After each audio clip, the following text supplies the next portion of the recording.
Assalamualaikum warahmatullahi wabarakatuh. Saya Isya. Saya akan menjelaskan tentang struktur novel dan unsur kebahasaan dalam novel. Struktur novel yang pertama yaitu abstrak. Abstrak merupakan bagian ringkasan isi cerita yang biasanya dapat ditemukan pada bagian awal cerita dalam novel. Yang kedua, orientasi. Orientasi merupakan bagian penjelasan mengenai latar waktu dan suasana, seperti terjadinya cerita, terkadang juga berupa pembahasan penokohan atau perwatakan. Yang ketiga, komplikasi, merupakan urutan kejadian yang dihubungkan oleh sebab akibat, di mana setiap peristiwa terjadi karena adanya sebab dan mengakibatkan munculnya peristiwa lainnya. Yang keempat, ada evaluasi. Evaluasi adalah bagian di mana konflik yang terjadi pada tahap komplikasi terarah menuju suatu titik tertentu. Yang kelima, ada resolusi. Resolusi merupakan bagian novel yang memunculkan solusi atau konflik yang sedang terjadi. Yang keenam, ada koda. Koda merupakan bagian akhir dari cerita dalam novel. Secara umum, novel memiliki 7 unsur kebahasaan yang perlu diketahui. Berikut ini unsur kebahasaan novel. Yang pertama, kalimat langsung. Kalimat langsung adalah kalimat yang menirukan ucapan atau ujaran orang lain. Kalimat langsung ditandai dengan pemakaian tanda petik. Ciri-ciri kalimat langsung adalah menggunakan tanda petik, intonasi tinggi untuk tanda tanya, datar untuk kalimat berita, dan tanda seru dilakukan dengan intonasi perintah. Kata ganti orang pertama dan kata ganti orang kedua. Contohnya, saya tidak menyesal dan malah ingin melakukannya lagi. Bangga Iqbal. Yang kedua, kalimat tidak langsung. Kalimat tidak langsung adalah kalimat yang melaporkan atau memberitahukan perkataan orang lain dalam bentuk kalimat berita. Ciri-ciri kalimat tidak langsung adalah tidak menggunakan tanda petik, intonasi membacanya datar, terdapat perubahan kata ganti orang.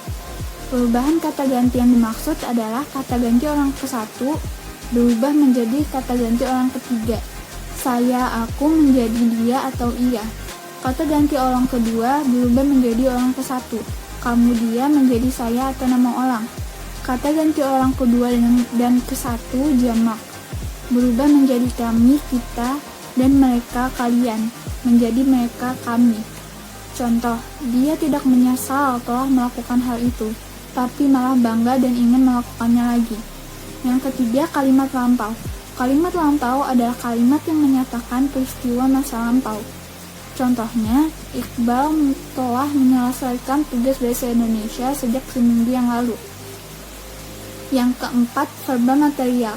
Verba material adalah kata kerja yang berimbuhan yang mengacu pada tindakan fisik yang dapat dilihat secara nyata oleh partisipan yang melakukan sesuatu yang bisa disebut aktor. Contohnya, melihat Iqbal mengajarkan hal-hal sulit kepada teman-temannya, saya yakin dia pantas menjadi guru. Yang kelima, verba mental. Verba mental adalah verba yang menerangkan persepsi, misalnya melihat, merasa, afeksi, misalnya suka, khawatir, dan kognisi, misalnya berpikir dan mengerti. Pada verba mental, terdapat partisipan fenomena. Contohnya, Iqbal sangat mengerti perasaan teman-temannya ketika ia ke kota. Yang keenam, konjungsi temporal, kata hubung yang menerangkan hubungan waktu dari dua peristiwa yang berbeda. Konjungsi temporal termasuk kata hubung yang erat kaitannya dengan waktu.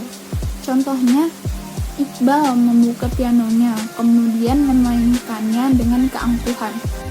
Yang ketujuh, kata sifat.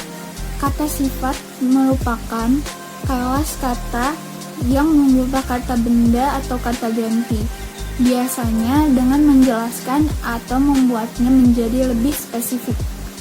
Kata sifat dapat menerangkan kuantitas, kecukupan, urutan, kualitas, maupun penekanan suatu kata. Contohnya, Iqbal merupakan satu-satunya pria dalam kelompok itu. Dia disukai karena penyadar dan mengayomi. Nah, itulah ciri-ciri unsur kebahasaan dan struktur novel. Terima kasih.